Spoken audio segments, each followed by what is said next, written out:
जगत जननी प्रकृति और सनातनी देवी के नाम से विख्यात मां दुर्गा, जिनके अनसुने राज आज की हमारी इस खास पेशकश में खोले जाएंगे। दर्शकों, एक बार फिर स्वागत है आपका हमारे इस खास प्रोग्राम में। आज यहां पर बिग डिबेट होगी। एक और है संत रामपाल महाराज के समर्थक, दूसरी ओर है मां दुर्गा के भक्त। आज शास्त्रों के आधार पर फिर से रहस्यों से पर्दा उठेगा। आज फिर महाखुलासा होगा। मां दुर्गा को लेकर अलग अलग विचारधारा को रखने वाले लोग हमारे साथ मौजूद हैं। तो दर्शकों, चलिए अपने डिबेट की शुरुआत करते हैं और सबसे पहले जानते हैं मां दुर्गा के भक्तों से आखिर वो अपने क्या विचार व्यक्त करते हैं। जय जय माता की, जय जय शेरा वाले की।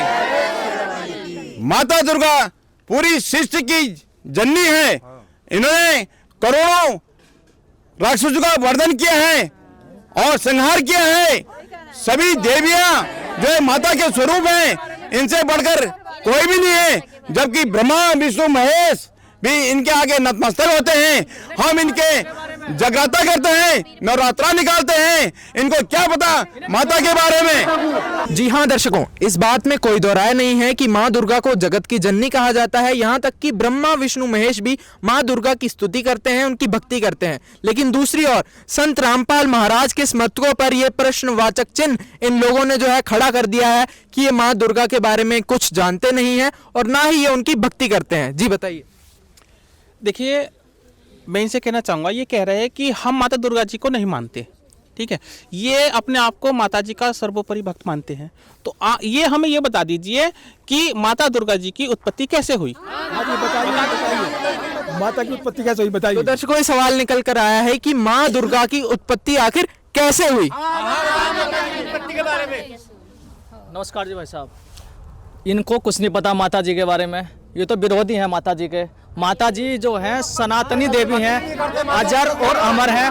उनका कभी जन्म ही नहीं हुआ। ये कुछ नहीं जानते हैं, इनको क्या आता है। ये तो कभी बनती है, ये तो हमारा विरोध करते हैं। ये जानते क्या है, क्या जानते, कुछ नहीं जानते हैं। कुछ नहीं जानते हैं ये। तो दर्शकों, यहाँ पर बात जो है बिल्कुल गंभीरता में जा रही है। आप लोगों पर ये प्रश्नवाचक चिन्ह फिर से खड़ा कर दिया है कि आप माँ दुर्गा की भक्ति नहीं करते हैं। वो लोग जो है नवरात्रि के व्रत भी रखते हैं, माता की अलग अलग प्रकार से साधनाएं करते हैं, लेकिन संत रामपाल महाराज जो भक्ति बता रहे हैं वो बिल्कुल अलग है।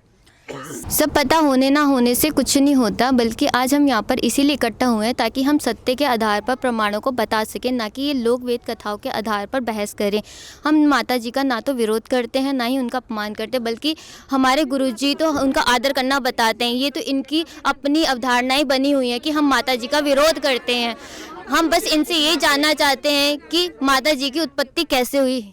देखिए, यहाँ पर इनका कहना है कि ना तो हम माता का विरोध करते हैं, ना ही हम जो है उनके खिलाफ कुछ बोलते हैं, लेकिन हम उनका सत्कार भी करते हैं। हम सिर्फ इतना जानना चाहते हैं कि आप लोगों के अनुसार माता की उत्पत्ति कैसे हुई। हाँ, मैं बताती हूँ माता की उत्पत्ति कैसे हुई है। एक महिषासुर नाम का राक्षस था। उसने सभी लोगों को परेशान किया हुआ था, यहाँ तक कि संसार वालों को सभी को परेशान किया था, देवताओं को भी परेशान किया था। देवता लोग ब्रह्मा जी के पास गए, ब्रह्मा जी से उन्होंने प्रार्थना करी। ब्रह्मा जी ने प्रार्थना से प्रसन्न होकर के कहा कि इस महिषासुर राक्षस की मृत्यु जो करेगा वो कुंवारी कन्या होगी। कुंवारी कन्या के होने के ये मतलब जब उन्होंने ये सुना ये बात, उसके बाद देवताओं की शक्ति से तेज उत्पन्न हुआ। उस तेज से क्या हुआ, उस तेज से मतलब ऐसा दुर्गा माता के पास शक्ति आई और वो दुर्गा माता नाम से विख्यात हुई। उस दुर्गा माता जो वो दुर्गा माता है, तो ये माता की पूजा करी नहीं है, इन्हें क्या पता। हाँ, बिल्कुल नहीं करी है इन्होंने। दुर्गा माता के पास शक्ति उत्पन्न हुई। दुर्गा माता के पास जब शक्ति उत्पन्न हुई तो देवताओं ने जो उनको शक्ति दी थी, उससे दुर्गा माता में सबसे ज्यादा शक्ति हुई, जो कि देवताओं से भी ज्यादा हुई। उसके बाद उन्होंने महिषासुर का वध किया। महिषासुर का वध करने के पश्चात वे जो थी दुर्गा माता, वो शताक्षी रूप धारण किए हुए शाकंभरी रूप से विख्यात हुई। उसके बाद उन्होंने इतना ही नहीं, उसके बाद उन्होंने दुर्गमासुर का भी वध किया और उसके बाद जय माता की, और उसके बाद उन्होंने ये जो ब्रह्मांड है ना, इस ब्रह्मांड में और संसार में वो जगत जननी नाम से विख्यात हुई है। और आपको क्या बताओ, आप बताओ, इसका उत्तर बताओ, मुझे भी बताओ। यहाँ दर्शकों, यहाँ पर ये जो बात निकल कर आई है, कहीं ना कहीं पूरा समाज इस बात से परिचित है और कहीं ना कहीं पूरा समाज इस बात में हामी भरता है। आइए जानते हैं संत रामपाल महाराज के समर्थक क्या बताते हैं। सर जैसे इन्होंने बताया वो सत्य है भी और नहीं भी। इनके अनुसार देवी दुर्गा को ये जगत जननी बता रहे हैं। फिर इनके ही अनुसार जैसे ये बताते हैं कि देवी दुर्गा की उत्पत्ति देवताओं के बाद हुई है, तो देवी दुर्गा फिर जगत जननी कैसे हुई? असल में तो इनको देवी दुर्गा के अनसुलझे जो रहस्य उनका पता ही नहीं है। आज हम संत रामपाल जी महाराज की दया से उनके जो सुलझाया हुआ है शास्त्रों का गूढ़ रहस्य उनसे बताएं कि देवी दुर्गा की उत्पत्ति कैसे हुई है। पहला तो इन्होंने बताया को जो कुंवारी माता ने महिषासुर का वध किया था और उसके बाद दुर्गम को भी मारा था, और दुर्गम को मारने के बाद उनका नाम दुर्गा पड़ गया था। इनकी बात से हम सहमत हैं, लेकिन दुर्गा माता को कुंवारी नहीं है, इसका भी आज हम प्रमाण बताएंगे। श्रीमद् देवी भागवत महापुराण के 5वें स्कंद के 320 पृष्ठ पे जो महिषासुर का प्रकरण आता है, पहली बात तो उसमें एक बार भी ये नहीं लिखा हुआ है कि वो कुंवारी है, उसमें ये लिखा है कि वो स्त्री है। जब महिषासुर देवी दुर्गा से अपनी पत्नी बनाने के विषय में बात कर रहा था, तब दुर्गा ने कहा था कि जो तेरी माँ यानी कि तेरी जो जन्मदाता है वो भैंस है, वो घास फूस खाकर वो तगड़ी हो रही है, मैं वैसी नहीं हूँ। मैं ब्रह्मा विष्णु महेश और जो अनगिनत देवी देवता जितने भी हैं, मैं उनको अपना पति बनाना नहीं स्वीकार कर रही हूँ। तो तेरे उन प्रधान देवताओं से अलग तुझ में ऐसा कौन सा गुण है जो मैं तुझे एक पशु को अपना पति स्वीकार करने का ऐसा गलत काम कर पाऊँगी? मैं एक किसी को वर्ण करने वाली स्त्री नहीं हूँ। तो यहाँ पर भी देवी दुर्गा ने खुद को स्त्री कहा है, ना कि कन्या कहा है। फिर वो आगे कहती है कि मेरे शक्तिशाली पति देव विराजमान हैं, और फिर उनको इतने तेजोमयी और शक्तिशाली अपने पति को छोड़कर इस पशु के साथ वो कैसे पशु को अपना कैसे पति स्वीकार कर सकती हैं? ऐसे सुयोग्यतम पति को छोड़कर मूर्ख महिषासुर, मैं तुझे पति कैसे स्वीकार कर सकती हूँ? तेरी मृत्यु तो निश्चित है। अगर यहाँ पर देवी खुद कह रही है कि मेरा पति पहले विराजमान है, तो उनका पति कैसे नहीं है? वो तो खुद बता रही है। फिर ऊपर से वो 16 श्रृंगार भी करती है, तो वो 16 श्रृंगार किसके लिए करती है? तो दर्शकों, यहाँ पर इन्होंने श्रीमद् देवी भागवत महापुराण से इतना बड़ा प्रमाण निकाल कर दिखाया है, लेकिन इन पर एक प्रश्नवाचक चिन्ह खड़ा हो जाता है कि आखिर माता किसके लिए श्रृंगार करती है? अरे नहीं, माता दुर्गा का तो कोई पति नहीं है, वो श्रृंगार किसके लिए करेगी? वो एक खुद कुमारी कन्या है। जी हाँ, बिल्कुल सही बात है, सभी ने जो है यही सुना है। लेकिन कहीं कहीं हमने फोटोज में देखा है कि माता दुर्गा के साथ शिव जी की फोटो दिखाई जाती है। इसका मतलब शिव जी उनके पति है, जैसे कि मेरे वॉलपेपर पे भी लगा हुआ है कि मतलब इनकी फोटो दिखाई दे रही है, इसका मतलब शिव जी इनके पति है माता दुर्गा के। जी हाँ, बिल्कुल अलग अलग विचारधाराएं हैं। हम एक आरती करते हैं दुर्गा जी की, उसमें आता है आगम निगम बखानी तुम शिव पटरानी। इस पंक्ति से स्पष्ट होता है दुर्गा जी शिव जी की पत्नी है, उनकी पटरानी है। तो इस बात से भी जो है स्पष्ट होता है कि दुर्गा जी शिव जी की पत्नी है। दुर्गा चालीसा में ये आता है, पिल्ला काल सब नासक हारी तुम गौरी शंकर प्यारी। ये स्पष्ट किया है, माता दुर्गा सारे संकटों का हरण करती है और वो शिव जी की पत्नी है।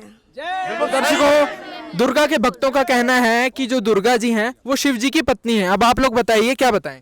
जी, एक तरफ ये कह रहे हैं कि माता दुर्गा को बारी करना है, और एक तरफ दूसरे प्रकरण ये बता रहे हैं कि माता दुर्गा शिव की पत्नी है।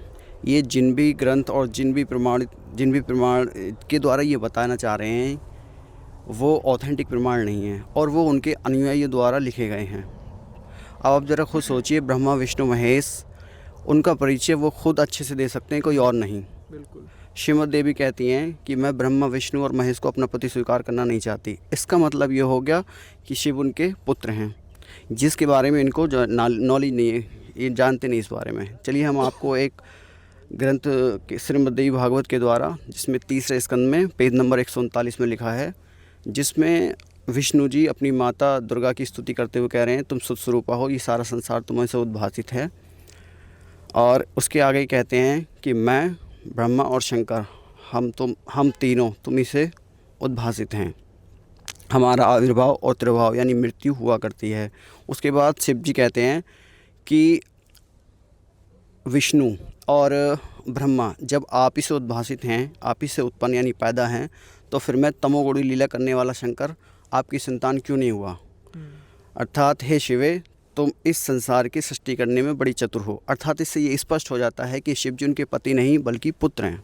दर्शकों देखिए, बहुत बड़ा राज यहाँ पर निकल कर आया है कि शिव जी दुर्गा जी के पुत्र हैं, उनके पति नहीं। तो यहाँ पर ये बहन जी भी कुछ कहना चाहती हैं, आइए इनसे जानते हैं। सर, ऐसे और भी प्रमाण हैं, जैसे देवी भागवत के 7वें स्कंद में सुकन्या देवी माता की स्तुति करते हुए कह रही हैं, हे माता, तुम ब्रह्मा विष्णु महेश की जननी हो। ऐसा ही प्रमाण देवी भागवत के 30वें स्कंद पेज नंबर 143 में भी देखने को मिलता है, जहाँ पे लिखा है, माता ने जब त्रिदेवों की उत्पत्ति की, उसके बाद उन्होंने ब्रह्मा विष्णु महेश को उनकी पत्नियाँ दी। तब देवी ने शंकर जी से कहा कि शंकर, जो मन को मुग्ध करने वाली महाकाली है, वह गौरी नाम से विख्यात होगी, तुम इसे पत्नी रूप में स्वीकार करो। इससे स्पष्ट होता है कि तीनों लोकों के देवता शंकर जी इनके पुत्र हैं, ना कि पति। इनके पति सदाशिव हैं, जबकि शिव और सदाशिव दोनों ही अलग अलग हैं। ऐसे आपको और भी अनेकों प्रमाण देखने को मिलेंगे। तो दर्शकों यहाँ पर ये बात निकल कर आई है कि दुर्गा जी के पति शिव जी नहीं, सदाशिव हैं। अरे मूर्खों, तुम्हें इतना भी पता नहीं कि शिव जी भगवान के ही दोनों नाम है। सदाशिव का हो या शिव का हो, उनके ही नाम है दोनों। ये तो सदाशिव का हो या शिव का हो, दोनों ढेरों प्रमाण दे रखे हैं जी हमारे रामपाल जी महाराज। आपके सारे सवालों का जवाब कि कौन सदाशिव है और कौन शिव है, बिल्कुल प्रमाण से बताएंगे, और आपके हृदय में जचाकर छोड़ देंगे कि भाई सदाशिव अलग है और शिव अलग है। संत रामपाल जी महाराज सारी बात प्रमाण से ही सच ग्रंथों से बताते हैं। देखिए दर्शकों, यहाँ पर मुद्दा बहुत गंभीर बनता जा रहा है। संत रामपाल महाराज के समर्थकों ने एक नहीं, यहाँ पर ढेरों प्रमाण अब तक पेश किए हैं। हमारे सदगुरु संत रामपाल जी महाराज जी बताते हैं कि शिव जी का जन्म तो माता के द्वारा हुआ, तो बाकी के अवतार तो बाद में हुए, किंतु जो सदाशिव हैं वो देवी दुर्गा माता जी के पति कहलाते हैं। इन सदाशिव का नाम हमारे सदग्रंथों में क्षरपुरुष, ज्योति निरंजन, काल ब्रह्म तथा भुवनेश्वर आदि नामों से इनको जाना जाता है। इसके बारे में हमारे सदगुरु रामपाल जी महाराज जी अन्य प्रमाण भी देते हैं, जैसा कि श्रीमद् देवी भागवत महापुराण के 3 स्कंद के पृष्ठ संख्या 140 में देवी जी स्वयं कहती हैं कि मैं और ब्रह्म एक ही हैं, मुझ में और ब्रह्म में किंचित मात्र भी भेद नहीं है। जो मैं हूँ वही वे हैं, और जो वे हैं वही मैं हूँ। इस प्रकार, लेकिन जो बुद्धिमान व्यक्ति होते हैं, जो ज्ञानी पुरुष होते हैं, वो हमारे सूक्ष्म भेद को जानते हैं, और ऐसे व्यक्ति का संसार रूपी सागर से पार होने में तनिक भी संदेह नहीं है। इसी श्रीमद् देवी भागवत महापुराण के 3 स्कंद के 129 पृष्ठ संख्या में लिखा गया है कि देवी जी के श्री देवी जी के जो पति हैं वो काल ब्रह्म हैं।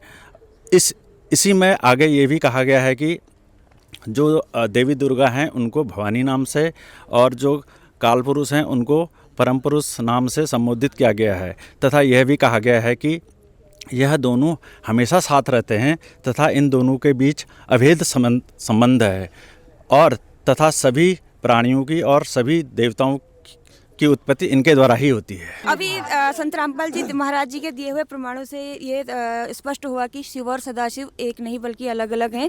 भगवान शिव जो हैं वो देवी दुर्गा जी के पुत्र हैं, जबकि सदाशिव पति हैं। इसी प्रकार के अनेक प्रमाण संत रामपाल जी महाराज जी ने दिए हुए हैं। आगे ये और स्पष्ट होगा कि सदाशिव जो है वो देवी जी के पति हैं, क्यों जैसे संत रामपाल जी महाराज ने देवी भागवत पुराण के स्कंद नंबर 12 पेज नंबर 947 से स्पष्ट किया है कि राजन चिंतामणि ग्रह जो है देवी भगवती का प्रधान स्थान है। मूल प्रकृति भगवती देवी के 10 जो शक्तित्व हैं वो सोपान रूप में वहाँ पर उपस्थित हैं, और उनसे युक्त जो उनका मंच है वो महान शोभा पाता है। और ब्रह्मा जी, विष्णु जी, रुद्र और सदाशिव जो चारों भगवान हैं वो उनके पाए कहे गए हैं, और सदाशिव जो है उस मंच के पटरे कहे गए हैं। और उस मंच पर जो है परम आदरणीय महान देवता भुवनेश्वर काल रूप में विराजमान है।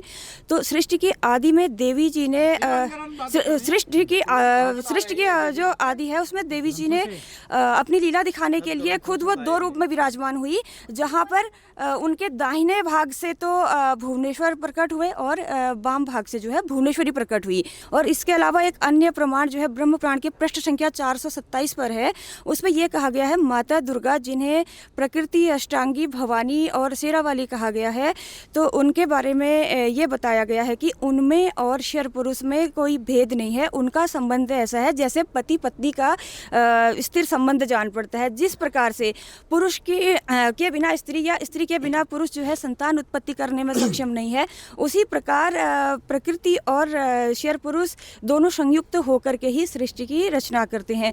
तो इससे यहाँ पर संत रामपाल जी महाराज ने ब्रह्म पुराण से भी ये स्पष्ट किया है कि जो है देवी जी जो है कुंवारी नहीं है, वो जो उनका पति है और उनका पति जो है वो काल ब्रह्म है, और ये दोनों मिलकर के फिर आगे सृष्टि की उत्पत्ति करते हैं। तो इसके अलावा एक अन्य प्रमाण जो ये हमें स्पष्ट करता है कि ब्रह्मा, विष्णु और महेश जो है वो उनमें से शिव जी जो है देवी के पति ना होकर के पुत्र हैं, वो संत रामपाल जी महाराज ने श्री शिव महापुराण उसमें रुद्र संहिता के पेज नंबर 110 से पेज नंबर 100 से 110 तक, और उसके अलावा विद्वेश्वर संहिता पेज नंबर 24 से 30 तक में से प्रमाण दिया है कि तीनों देवता जो यहाँ के प्रधान हैं, श्री ब्रह्मा जी, श्री विष्णु जी और श्री शिव जी, वो जो है वो उनके पिता काल ब्रह्म हैं, जिन्हें सदाशिव भी कहा जाता है। ये तीनों देवता उनके संतान हैं और वही सदाशिव जो है देवी दुर्गा जी के पति हैं। तो यहाँ पर संत रामपाल जी महाराज ने इन तीनों ग्रंथों से ये प्रमाणित किया कि काल ब्रह्म अर्थात सदाशिव तो देवी जी के पति हैं, और जो तीनों देवता यहाँ के जो प्रधान हैं भगवान ब्रह्मा, विष्णु और शिव जो हैं वो इनके पुत्र हैं।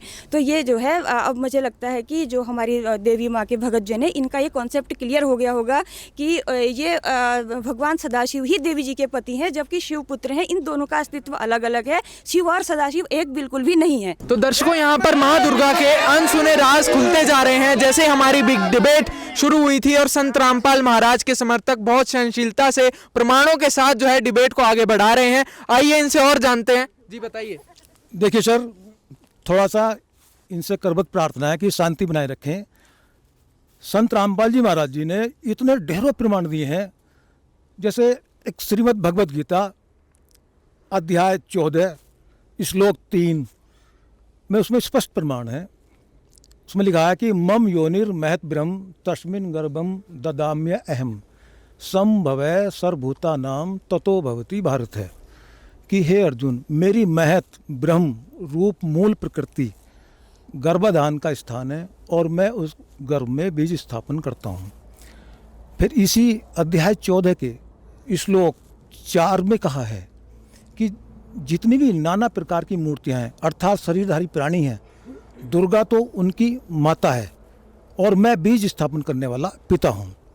फिर इसी अध्याय 14 के श्लोक 5 में कहा है सतो रजो तमो इति गुणा प्रकृति संभवा निबधंतानि महाबाहो देहे देहिनम अव्ययम, अर्थात रजगुण ब्रह्मा, सद्गुण विष्णु और तमगुण शिव जी, ये प्रकृति से उत्पन्न तीनों इस जीवात्मा को शरीर में बांधने का कार्य करते हैं।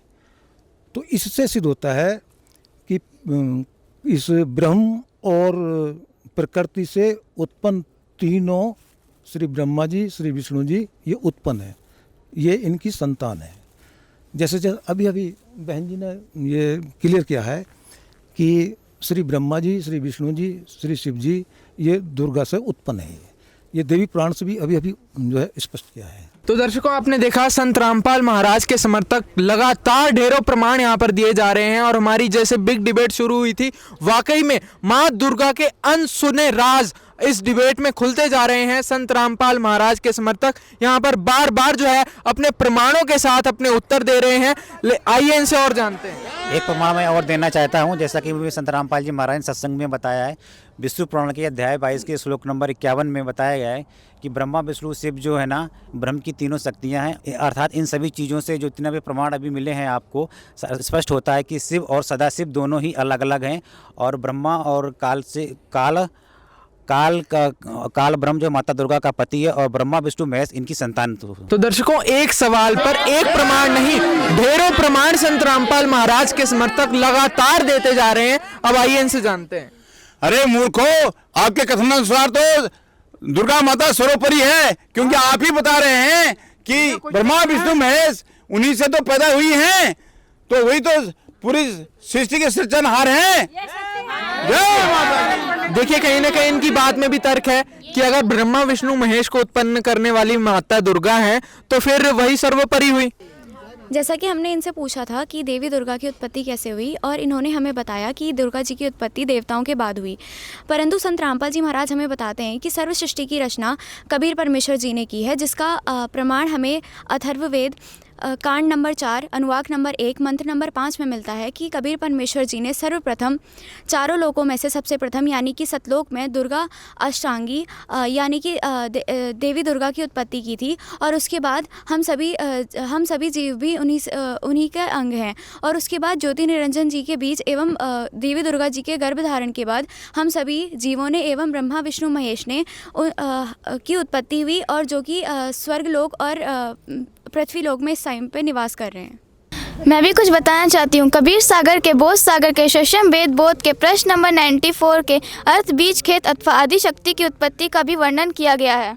हमारे गुरुजी संत रामपाल जी महाराज बताते हैं कि अमर ग्रंथ साहिब आदि रामायणी अंग के 698 पृष्ठ से स्टार्ट है कि सृष्टि की रचना और माता दुर्गा की उत्पत्ति कैसे हुई। और हमारे गुरुजी संत रामपाल जी महाराज ये भी बताते हैं कि अनुभव प्रकाश आध्यात्मिक पुस्तक पृष्ठ 92 बाणी 39 में बताया है कि पूर्ण परमेश्वर ने फुरी यानी फोड़ना माया अर्थात माता दुर्गा को प्रकट किया, और माता दुर्गा ने ब्रह्मा विष्णु महेश की उत्पत्ति की। संपूर्ण सृष्टि रचना जानने के लिए आप संत रामपाल जी महाराज संपूर्ण सृष्टि रचना वीडियो भी देख सकते हैं। तो दर्शकों यहाँ पर संत रामपाल महाराज के समर्थकों ने माता दुर्गा की उत्पत्ति के विषय में एक और जो है यहाँ पर प्रमाण बताया है। सनाम क्या पक रही है ये, इसको माता दुर्गा के बारे में कुछ आता है का ज्ञान नहीं है। माता दुर्गा का इतना विरोध कर रही है ये लड़की, ये मूर्ख वाली बातें कर रही है, माता की उत्पत्ति बता रही हैं, ये बातें कर रही हैं। हम माता की श्रद्धा से अर्चना करते हैं, तो उनको माता जी को उनको बलि भेंट चढ़ाते हैं ताकि माता हम पे दया रखे। आसाम में एक शक्तिपीठ मंदिर है, हमारी कुल देवी कामाख्या देवी है, जिसकी ख्याति पूरे विश्व भर में है। वहाँ करोड़ों भक्तों को लाभ प्राप्त होते हैं। हम माता को बलि चढ़ाते हैं, माता को प्रसन्न करने के लिए माता को अपनी झोटी की बलि चढ़ाते हैं। जानवर पालते हैं, हम अपने घर में काफी जानवर होते हैं जो हर साल माता को इनका आक्रोश आपको देखने को मिलेगा। इनका कहना है कि हमारी कुल देवी कामाख्या देवी है, उनको हम बलि चढ़ाते हैं। तो आप लोग बताइए क्या कहना चाहेंगे। सबसे पहले तो इन्होंने जो बलि के बारे में प्रश्न पूछा है, मैं उसका उत्तर देना चाहूँगी। पहली बात तो आपको यही नहीं पता कि बलि पूजा का वास्तविक अर्थ एवं उसका महत्व क्या है। हमारे शास्त्रों में एवं वेदों में मांस खाना एवं जीववध को महापाप बताया गया है, और हमें भी पहले इसके बारे में पता नहीं था, परंतु संत रामपाल जी महाराज जी ने अनेक शास्त्रों द्वारा ये प्रमाणित किया है कि ना तो हमें जीव हत्या करनी चाहिए और ना ही हमें मांस का भक्षण करना चाहिए। परंतु आप लोगों ने बलि पूजा को आज के टाइम पे जीव हत्या के साथ जोड़ दिया है। इसके अनेक प्रमाण हमारे पास हैं, जैसे कि श्रीमद् देवी भागवत के 8वें स्कंद के प्रश्न नंबर 626 में कहा गया है कि मांस खाना निषेध है। इसमें हमें बताया गया है कि जो उग्र स्वभाव के जो मनुष्य होते हैं, जो कि मूर्ख एवं निर्दयी होते हैं एवं पशु पक्षियों एवं अन्य जीव जंतुओं को मारकर पकाते हैं, उनको यमराज के दूत कुंभीपाक नामक नरक में डालकर पकाते हैं, जहाँ पे हमेशा तेल खौलते रहता है। जिन भी पशुओं को वो मारते हैं, उनके शरीर में जितने भी रोए होते हैं, उतने 1000 वर्षों तक उन्हें कुंभीपाक नामक नरक में डालकर पकाया जाता है। इसके अलावा एक और उदाहरण हमारे पास है जो कि महाभारत से मिलता है। महाभारत के 6ठे खंड के अनुशासन पर्व के 140वें अध्याय में हमें बताया गया है कि मांस भक्षण एवं जीव हत्या महापाप है और इसकी घोर निंदा की हुई है। जब युधिष्ठिर जी भीष्म पितामह से पूछते हैं कि जो भी ब्रह्मवादी पुरुष होते हैं वो किन दुखों से छुटकारा पा सकते हैं, तो भीष्म पितामह कहते हैं कि ब्रह्मवादी पुरुष यानी कि जो मन से वाणी से एवं हिंसा नहीं करते हैं एवं मांस नहीं खाते हैं, वो अहिंसा धर्म का पालन करते हैं। और अगर इनमें से एक भी अंश की कमी रह जाती है तो अहिंसा धर्म का पूर्णतः पालन नहीं हो पाता है और मनुष्य को किसी भी प्रकार की मुक्ति प्राप्त नहीं हो पाती है। इसी वजह से जो तपस्वी लोग थे वो कभी भी मांस भक्षण नहीं करते थे। इसके बारे में विस्तार से हमें महाभारत में बताया गया है कि ना ही हमें मांस खाना चाहिए और ना ही हमें जीवों की हत्या करनी चाहिए। और ये भी बताया गया है कि पशु को हत्या के लिए लाने वाला, उसको मारने का आदेश देने वाला, उसको बेचने वाला, खरीदने वाला एवं पकाकर खाने वाला, वो सभी समान रूप से दोषी होते हैं। यानी कि जो भी कार्य करते हैं किसी भी जीव की हत्या करने में एवं खाने वाला, वो सभी के सभी समान पाप के भागी होते हैं। इसके अलावा अनेक शास्त्रों में हमारे पास अनेक प्रकार के प्रमाण हैं कि हमें ना ही जीव हत्या करनी चाहिए और ना ही मांस भक्षण करना चाहिए। इसके बाद इन्होंने कुल देवियों की बात की। इन्होंने बताया कि हमारी कुल देवी माता दुर्गा हैं और इन्होंने ये भी कहा कि हमारी माता कामाख्या हैं। तो मैं इनसे एक प्रश्न पूछना चाहूँगी कि क्या इनकी जो ये जानते हैं कि माता कामाख्या एवं अन्य शक्तिपीठ मंदिरों का राज क्या है? क्या आपकी माता कामाख्या ने आपसे कभी कहा है कि मेरे सामने बलि चढ़ाओ? तो दर्शकों यहाँ पर आप देखेंगे कि संत रामपाल महाराज के समर्थकों ने एक बात पर एक प्रमाण नहीं, सैकड़ों प्रमाण जो है हमारी इस बिग डिबेट में पेश किए हैं। अब आइए जानते हैं, इनके पास एक प्रश्न खड़ा हुआ है।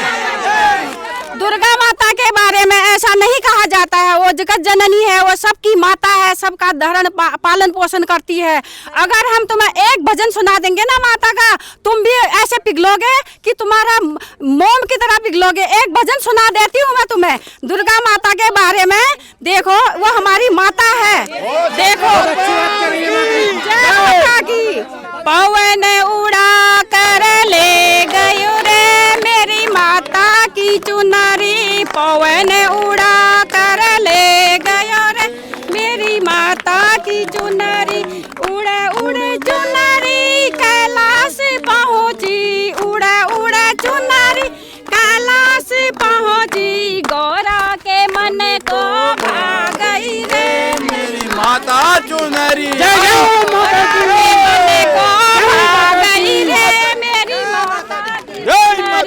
जय माता की। तो दर्शकों यहाँ पर देखिए बिग डिबेट वाकई में यहाँ पर जो है विकराल रूप लेती जा रही है। यहाँ पर आप देखेंगे कि जो माँ दुर्गा के भक्त हैं उनका यहाँ पर जो है अपनी माता के प्रति लगाव और प्रेम यहाँ पर आपको देखने को नजर आएगा। वो जो है भजन गाकर भी जो है अपना प्रदर्शन कर रहे हैं। अब आप लोग बताइए क्या कहना चाहेंगे? आप लोग शांत हो जाइए, शांतिपूर्वक सुनिए तो सही कि हम आपको प्रमाण सहित बताएं। हमारे गुरुजी एक एक प्रमाण सहित बताते हैं, ना कि वो अपने मन से कुछ बताते हैं। आप शांतिपूर्वक सुनिए तो सही, आप इतना हल्ला क्यों कर रहे हो?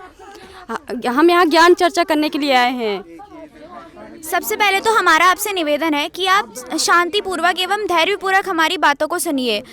सबसे पहले आप हमारे द्वारा पूछे गए प्रश्न का उत्तर तो दीजिए। क्या आपको पता है कि कामाख्या देवी मंदिर का रहस्य क्या है एवं अन्य जो शक्तिपीठ मंदिरों की आपने जिक्र किया है उनका रहस्य क्या है? ये हमारा जो प्रश्न था, सबसे पहले आप उसका उत्तर तो दीजिए हमें। तो यहाँ पर आपके लिए सवाल आया है कि आखिर कामाख्या देवी का रहस्य क्या है, उसके बारे में आप जानते हैं? हाँ, तो आप लोग क्या जानना चाहते हो? आपको कुछ पता भी है हमारी कुल की देवी के बारे में? आप ऐसे ही कुछ ना कुछ उल्टा सुल्टा बोलते रहते हो हमारी कुल देवी के बारे में। हमारी जो कामाख्या माता है वह 51 शक्तिपीठ मंदिरों में से एक मुख्य शक्तिपीठ मंदिर है। वो माता की योनि के रूप में पूजी भी जाती है। और तो और वहाँ पे असम में मंदिर है माता का, कामाख्या माता का, वो असम के गुवाहाटी के नीलांचल पर्वत पर स्थित है। वह तांत्रिक विद्याओं का मुख्य केंद्र बिंदु भी है। और तो और वो मंदिर जब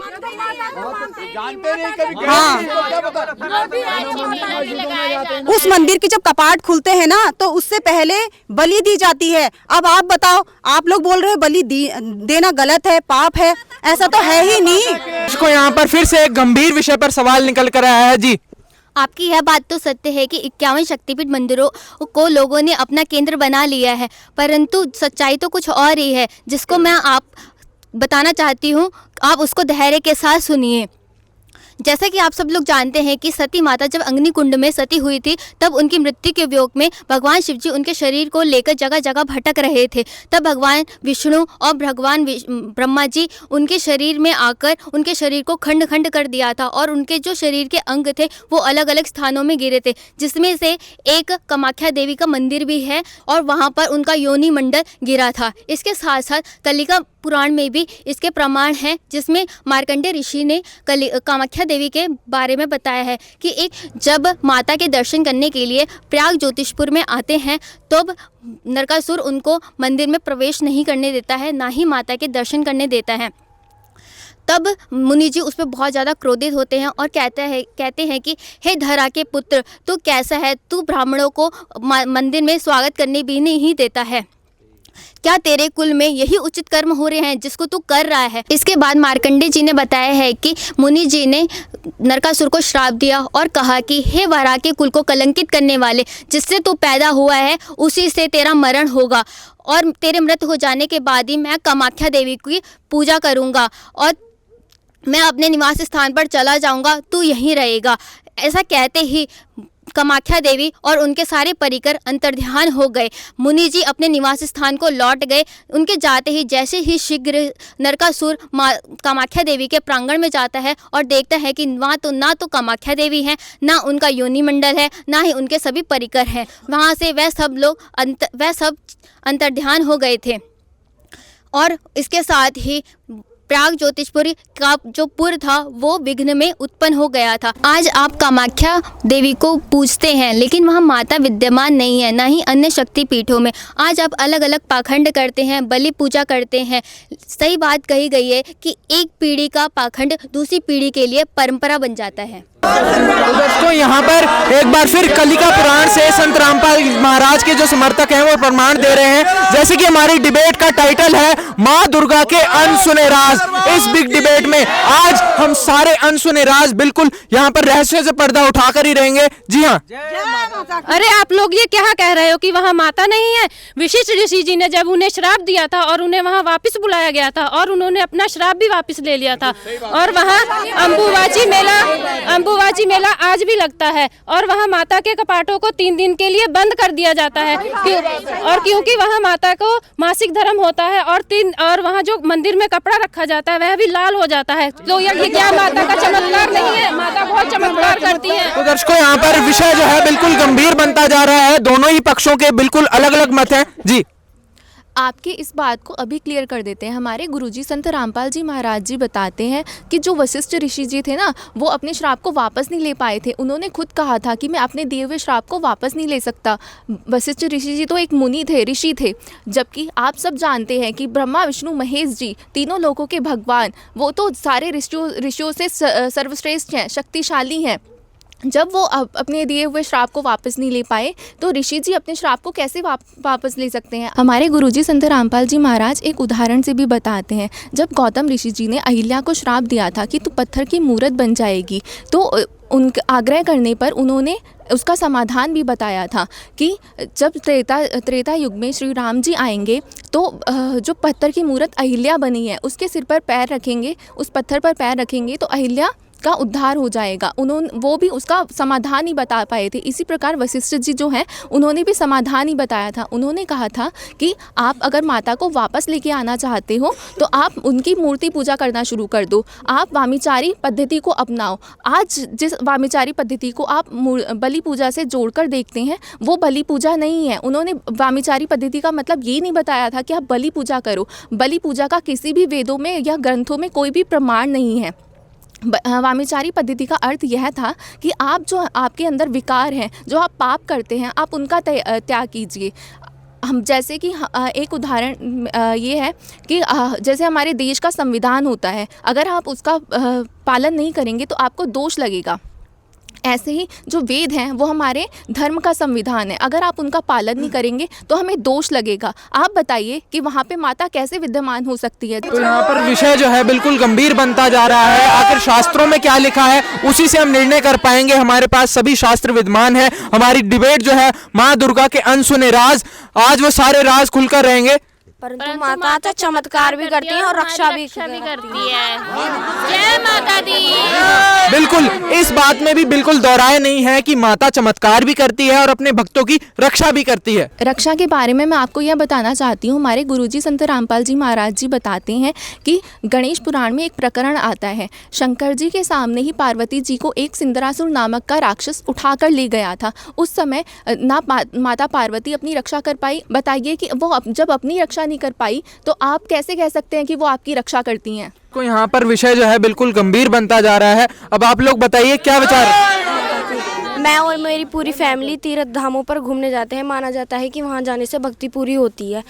और आप कामाख्या देवी के बारे में ऐसे कह रहे हैं तो बाकी तीर्थ धामों में क्या है? जी हाँ, बिल्कुल बहुत बड़ा प्रश्न निकल कर आया है। इस बच्ची ने जो यहाँ पर सवाल पूछा है कि हम सभी तीर्थ स्थानों पर जाते हैं, वैष्णो देवी के मंदिर पर जाते हैं और भी कितने सारे स्थान हैं, तीर्थों पर जाते हैं, तो उसमें आखिर क्या ही गलत है? इसका उत्तर मैं देना चाहूँगी। अभी इस बच्ची ने बताया कि हमारा परिवार जो है प्रतिवर्ष तीर्थ स्थानों पर घूमने जाता है, तो जिस प्रकार से ये लोग बता रहे हैं उसी प्रकार हम भी पहले तीर्थ स्थानों पर घूमने जाया करते थे। तो अब हमें संत रामपाल जी महाराज द्वारा दिए गए प्रमाणों से ये पता चला कि जो सभी तीर्थ धाम है वो आज अपने स्थान पर नहीं है और ना ही वहाँ पर अब किसी शक्ति का वास है।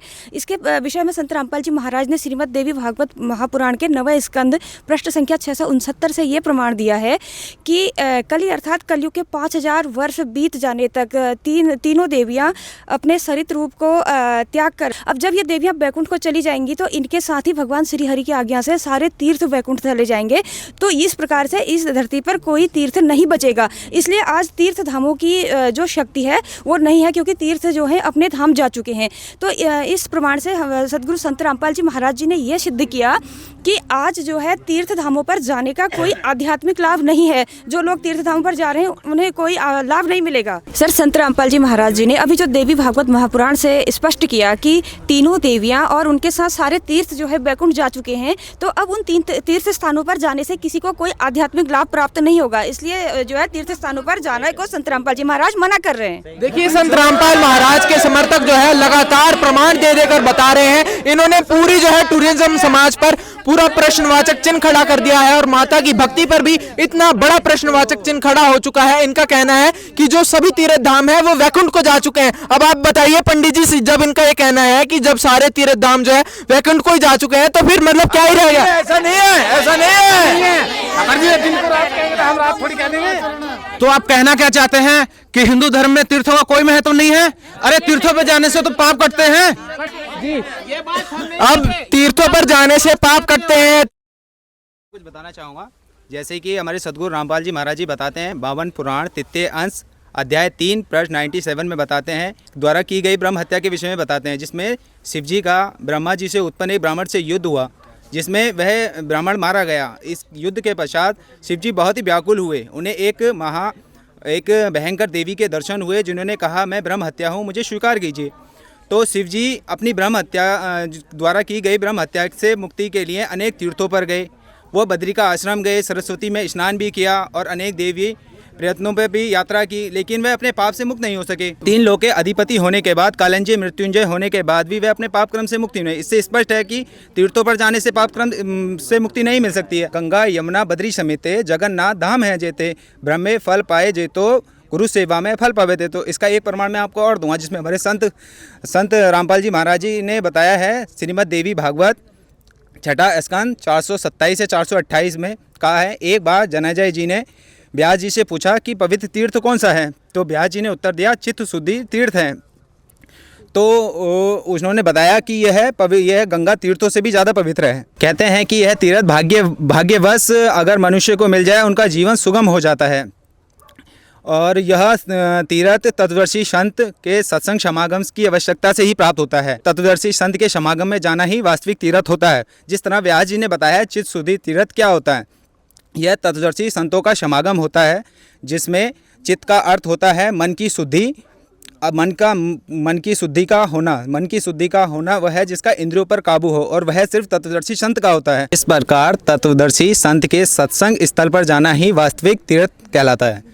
इसमें एक प्रमाण आपको और देंगे, जो रामचरितमानस बालकांड पृष्ठ 21 में बताया है कि तत्वदर्शी संतों के समागम में जाना ही वास्तविक तीर्थराज कहलाता है। जिसमें हमारे कबीर परमात्मा एक वाणी बोलते हैं कि तीर्थ गए एक फल, संत मिले फल 4, सदगुरु मिले अनेक फल, कहें कबीर विचार। सदगुरु रामपाल जी महाराज की। दर्शकों देखिए, संत रामपाल महाराज जी के समर्थक जो है बार बार ढेरों प्रमाण यहाँ पर दिए जा रहे हैं। इन्होंने ये बात बिल्कुल स्पष्ट करी कि जो तत्वदर्शी संत के सत्संग में जाने से ही जो है वास्तविक तीर्थ पूरा होता है। अब आप लोग बताइए, आप अगला सवाल क्या करना चाहेंगे? अरे ये मूर्खों को क्या पता है माता के बारे में, अनाप शनाप बग रहे हैं। माता के 9 दिन के नवरात्रि व्रत रखते हैं, पूजा करते हैं। पता नहीं, हम भी शास्त्र तो हम भी पढ़ते हैं, इनका पता नहीं कौन सा शास्त्र अलग सा आ गया। जय माता की। देखिए जी हाँ, बिल्कुल ये बहुत बड़ी बात है। बहुत बड़ा प्रश्नवाचक चिन्ह यहाँ पर खड़ा हो जाता है और यही सबसे बड़ा अनसुना राज है। नवरात्रि के व्रत रखे जाते हैं, जो पूजा पूरा देश ही नहीं पूरा विश्व परंपरा जो बनी हुई है, कब से चलती आ रही है, उसको जो संत रामपाल महाराज जी के समर्थक है एकदम से नकार रहे हैं। आखिर आपके ऐसे कौन से शास्त्र हैं जो आप एकदम से बातें निकाल कर ला रहे हैं? परंपरा चलती आ रही है और आप लोग जो है एकदम से नई बातें बता रहे हैं, नवरात्रि के व्रत को गलत बता रहे हैं। हमारे पवित्र शास्त्र अलग अलग नहीं हैं, वही शास्त्र हैं जो आपके घर पर भी रखे हैं, सारे गीता प्रेस गोरखपुर से प्रकाशित ही हैं।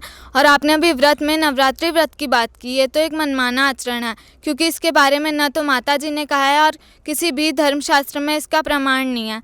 और गीता अध्याय नंबर 6 के श्लोक नंबर 16 में गीता ज्ञानदाता कहता है कि हे अर्जुन, ये योग अर्थात भक्ति न तो अधिक खाने वाले की न बिल्कुल भी न खाने वाले की सिद्ध होती है। इससे स्पष्ट हो जाता है कि व्रत रखना व्यर्थ की साधना है। तो दर्शकों, यहाँ पर आपने देखा कि छोटे छोटे बच्चे भी जो है संत रामपाल जी महाराज जी के शिष्य जो है यहाँ पर व्रत ना करने के प्रमाण दे रहे हैं गीता जी से। इनको कुछ पता ही नहीं है, ये तो हमारे बच्चों को भी जो है मना कर रहे हैं, व्रत करना भी मना कर रहे हैं। इनको कुछ पता नहीं, उन्होंने तो ठेका ले रखा है। ये तो अभी पूरी सारी दुनिया को गुमराह कर रहे हैं। तो जी हाँ, अब इनका कहना है कि आप लोग जो है दुनिया को गुमराह कर रहे हैं, नई नई बातें निकाल कर आ रहे हैं, शास्त्र इतने पुराने हैं, कब से चले हुए आ रहे हैं, शास्त्र आज के तो बने हुए हैं नहीं। इसमें हमारे सदगुरु रामपाल जी महाराज जी बताते हैं, देवी भागवत द्वितीय खंड 9वां स्कंद अध्याय 33 के श्लोक 42 में बताते हैं कि जो मनुष्य व्रत, उपवास और श्राद्ध आदि अवसरों पर शोर क्रम करते हैं वह संपूर्ण कर्मों से अपवित्र हो जाते हैं। बंदी छोड़ सदगुरु रामपाल जी महाराज की। अभी तो आपको कुछ ही प्रमाणों के बारे में बताया है, हमारे गुरुजी संत रामपाल जी महाराज तो ऐसे अनेकों प्रमाणों के बारे में बताते हैं। तो यहाँ पर संत रामपाल महाराज जी के समर्थक जो हैं बार बार प्रमाण दे रहे हैं। इन्होंने ये शास्त्रों से सिद्ध करके बताया है कि व्रत रखना बिल्कुल गलत साधना है। जी बताइए, आप क्या कहना चाहते हैं? सर, मैं भी कुछ बताना चाहती हूँ। जैसे कि हमारे संत रामपाल जी महाराज ने हमें घट रामायण में साबित करके दिखाया है। घट रामायण के प्रश्न नंबर 242 में लिखा है, लोमस ऋषि जी ने जब नवमी तथा अष्टमी का व्रत किया तब उन्हें चूहे का जन्म प्राप्त हुआ। जब उन्होंने अनंत चतुर्दश का व्रत किया तब उन्हें ऊँट का जन्म प्राप्त हुआ। और जब उन्होंने चतुर्थी का व्रत किया तब उन्हें भैंसे का जन्म प्राप्त हुआ। और उन्होंने अनेकों प्रकार के व्रत भी किए, फिर भी उनका मोक्ष नहीं हुआ। इससे ये साबित होता है कि जो व्रत है वो शास्त्र अनुकूल नहीं है। जब व्रत करने से लोमस ऋषि जी का मोक्ष नहीं हुआ तो वो हमारा मोक्ष कैसे हो सकता है? तो दर्शकों, यहाँ पर बहुत बड़ा जो रहस्य बना हुआ था, माँ दुर्गा के अनसुने राज, आज की हमारी इस बिग डिबेट में सारे राज खुलकर रहेंगे। संत रामपाल महाराज जी के शिष्यों ने ये बात प्रमाणित करी कि व्रत रखना सभी शास्त्रों में निषेध बताया गया है। आइए अपनी डिबेट में आगे बढ़ते हैं और नेक्स्ट सवाल की ओर बढ़ते हैं। हमारी आस्था को ठेस पहुंचा रहे हैं। हम माता का जागरण करते हैं, पूरी रात जाग जाग कर हम माता का जागरण करते हैं। माता का जागरण करने से हमारी माता प्रसन्न होती है। जय जय माता की। यहाँ पर इनका कहना है कि जागरण करते हैं और भी बहुत सारी साधनाएं करते हैं। अब आप लोग बताइए। जागरण शास्त्र विरुद्ध साधना है और शास्त्र विरुद्ध पूजा है। गीता अध्याय 3 श्लोक 35 में जागरण के बारे में या शास्त्र विरुद्ध साधना के बारे में बताया गया है कि मनुष्य को दूसरों की चकाचौंध वाली भक्ति को की तरह आकर्षित न होकर अपनी शास्त्र अनुकूल साधना को करते रहना चाहिए। शास्त्र अनुकूल साधना को करते हुए मनुष्य की अगर मृत्यु भी हो जाती है तो वह उसके लिए कल्याणकारी होती है। दुर्गा सप्तशती में भी प्रमाण है। पेज नंबर 57 में कहा गया है कि जो राग के अनुसार गीत गाता है, गाना गाता है, सिर को हिलाता है, नाचता है, वह आदमी अधम होता है। वो अधम आदमी माना गया है उसको दुर्गा सप्तशती में। यानी आप जब जागरण करते हैं तो उसमें आप सिर भी हिलाते हैं, बाजा भी बजाते हैं, नाचते भी हैं, तो आप शास्त्र विरुद्ध साधना करते हैं। सूक्ष्म वेद में कहा गया है कि दुर्गा ध्यान पड़े जी बगड़म ते संगति डूबे सब नगरम, अर्थात जिस नगर में दुर्गा का जागरण होता है वो नगर पूरा डूब जाता है। माता दुर्गा के जागरण करना व्यर्थ है, शास्त्र विरुद्ध है। तो यहाँ पर संत रामपाल महाराज जी के समर्थक बार बार ढेरों प्रमाण दिए जा रहे हैं। एक बात पर एक प्रमाण नहीं, सैकड़ों प्रमाण संत रामपाल जी के शिष्य दे रहे हैं। जी आप बताइए। सूक्ष्म वेद में भी बताया गया है, नाचे गाए किन्हें न मिलिया, जिन मिलिया तिन रोए, नाचे गाए हरि मिले तो कौन दुहागन होए। नाचने गाने से भगवान की प्राप्ति नहीं हो सकती है। देखिए, संत रामपाल जी महाराज जी के शिष्यों ने ये बात को शास्त्रों से प्रमाणित किया कि जागरण करना बिल्कुल ही व्यर्थ की साधना है। दर्शकों, माँ दुर्गा के अनसुने राज आज इस डिबेट में खोले जाएंगे। तो चलिए अपनी डिबेट में आगे बढ़ते हैं। बोलो सच्चे दरबार की, बोलो शेरा वाली माता की। बोलते हैं कि जागरण मना करते हैं और वो फिर ये कहते हैं कि मूर्ति भी मत पूजो। अगर हम मूर्ति स्थापना नहीं करेंगे तो दुर्गा माता की पूजा कैसे करेंगे? जब तक हम मूर्ति स्थापना करते हैं। बिल्कुल बिल्कुल। यहाँ पर देखिए, अब आप लोगों ने जागरण करने को भी मना कर दिया, इनके व्रत रखने को भी मना कर दिया, अब मूर्ति पूजा कर रहे हैं, आप उसको भी मना कर रहे हो। मतलब देखिए, इसका कहीं भी प्रमाण नहीं दिया गया है। हमारे शास्त्रों में भी मूर्ति पूजा का पूर्ण रूप से खंडन किया गया है। अब यहाँ पर इनका कहना है कि शास्त्रों में जो है खंडन किया गया है। ये बात गलत है, पूजा होती है।